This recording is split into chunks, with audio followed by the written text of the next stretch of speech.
வணக்கம். ஸ்ரீவிகா ஃபார்ம்ஸ் ரத்தசாலி. 2 வாரமாக வீடியோ எடுத்தோம், ஆனால் அப்லோட் பண்ண டைமே இல்லை. இது ரத்தசாலி பாருங்கள். நாங்கள் இயற்கை விவசாயம் பண்ணதில் இன்னைக்கு கூட ஜீவாமிர்தம் விட போகிறோம். பஞ்சகவ்யம், ஜீவாமிர்தம். போன வாரம் வந்து தேம கரைசல் அடித்து விட்டோம். எல்லாம் மணி விட்டுருக்கு பாருங்களேன். மீன் அமிலம் 2 தடவை ஸ்ப்ரே பண்ணியாச்சு. இன்னும் 40 நாளில் அறுவடைக்கு ரெடி ஆகிடும். எல்லாமே மணி விட்டுருக்கு பாருங்கள். ரத்தசாலி உங்களுக்கு டிஃப்ரென்ஸ் நல்லாவே தெரியும். ரத்தசாலிங்கிறதுல வந்து நல்லா சிகப்பு நெல். அது சாப்பிட்டா ஹீமோகுளோபின் ரைஸ் ஆகும்.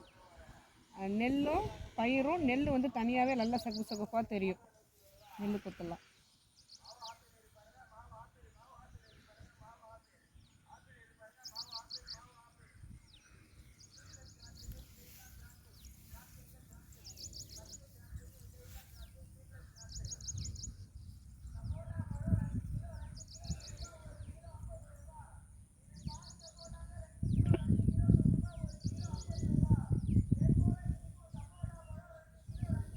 ரத்தசாலி ஒரு 3/4 ஏக்கர் போட்டிருந்தோம் இல்லையா, அது பக்கத்தில் தான் இந்த தூயமல்லி போட்டிருக்கோம்.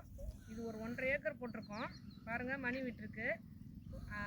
ஓரத்தில் எல்லாமே இதேமாரி சீராக மணி விட்டுடுச்சு. நடுவில் கொஞ்சம் அங்கங்கே மணி விடலை. இப்போ தான் விட்டுட்டே இருக்குது. இன்னும் ஒரு வாரத்தில் எல்லா இடத்துலையும் மணி விட்டுரும். இதையும் ஒரு மாதம் கழித்து நல்லா அறுவடை பண்ணிடலாம். எல்லாமே இயற்கையாக எல்லாமே கொடுத்து வளர்த்தது. மணிலாம் மணி விட்டுருக்குன்னு சொன்னோம் இல்லையா, கடைசி சத்தா பழம், காய்கறி தோல், எல்லா வேஸ்டேஜ், பழ வேஸ்டேஜ், காய்கறி வேஸ்டேஜ் எல்லாத்தையும் சேர்த்து வச்சு அதில் கொஞ்சம் வெல்லம் போட்டு கலந்து வச்சது எல்லாத்தையும் இப்போ தண்ணி வழியாக கொடுக்க போகிறோம். இப்போ வடிகட்டுறாங்க இல்லையா, இதை வந்து மீதி செடிக்கெல்லாம் வடிகட்டி அதை தர வழியாக கொடுத்துட்டு செடிக்கும் சத்து கிடைக்கணும். சுற்றி எல்லா செடிக்கும் ஊற்றப்படலாம். ரத்தசாலி தூயமல்லியை சுற்றி ஒரு 10 சென்ட்டுக்கு உளுந்தும் எள்ளும் போட்டிருக்கோம். உளுந்து பாருங்களேன் எப்படி வந்திருக்கு. 2 இலை பிடிச்சி 4 இலை பிடிச்சி நல்லாவே வந்திருக்கு. இதுக்கு மீன் அமிலம் ஸ்ப்ரே பண்ணணும். அதுக்கப்புறம் தண்ணியே விடாமல் பார்த்துக்கிட்டோம் அப்படின்னா கொஞ்சம் புல் வராமல் இருக்கும். புல் வராமல் இருந்ததுன்னா உளுந்துக்கு தானாகவே வந்துடும் எல்லா உளுந்தும். அந்த பக்கம் எள்ளு பார்க்கலாம். 10 சென்ட்டுக்கு எள்ளு போட்டிருக்கோன்னு சொன்னோம் இல்லையா, அது பாருங்கள். எள்ளு நிறைய புல்லு தான் வந்திருக்கு, எள்ளு கொஞ்சம் தான் வந்திருக்கு. போக போக வந்துடும்.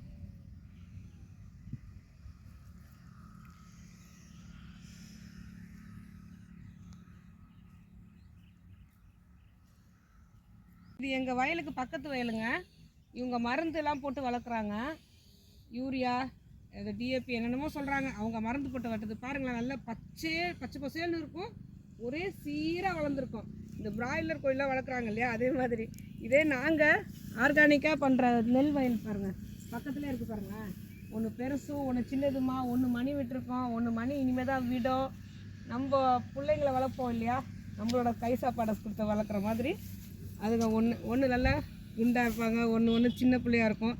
எவ்வளோ களவு நம்ம கொடுக்குற சத்தை யார் எந்த புல்லை நிறையா எடுத்துக்குது கொஞ்சமாக எடுத்துக்கிறத பொறுத்து மாறி மாறி வளரும். இதுதான் இந்த வயல் நெல்லுக்கும் இந்த நெல்லுக்கும் உள்ள வித்தியாசம். இந்த மாதிரி ஆர்கானிக்காக செஞ்சு சாப்பிடும்போது நமக்கு எல்லா சத்துக்களும் கிடைக்கும். நஞ்சு சுத்தமாக இருக்காது.